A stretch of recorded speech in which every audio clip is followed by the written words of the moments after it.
Ils étaient venus en France pour être ensemble. Ils ont fini chacun dans un endroit différent. Le divorce est prononcé, sans cris, sans larmes. Juste avec beaucoup de fatigue, Lassana quitte l'appartement. Il emporte quelques vêtements et quelques souvenirs et beaucoup de silence. Il s'installe dans un foyer pour étrangers, une chambre étroite, des murs impersonnels. Des hommes comme lui, venus chercher une vie meilleure et qui ont perdu leur famille en chemin. Il vit seul. Il parle peu. Il dort mal. Il pense beaucoup. Bintou reste dans l'appartement. Trop grand maintenant. Trop calme. Elle vit entourée de murs qui lui rappellent ce qu'elle a perdu.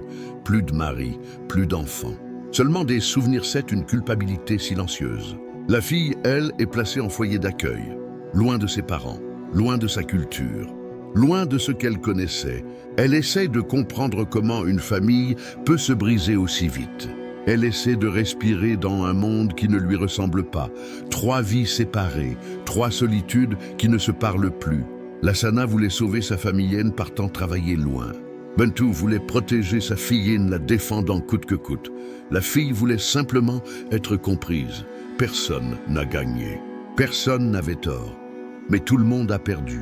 Parce que parfois, la migration ne détruit pas seulement les corps sous les rêves. Elle détruit aussi ce qu'il y a de plus fragile, les liens familiaux, lentement, silencieusement, jusqu'à ce qu'il ne reste plus que le vide.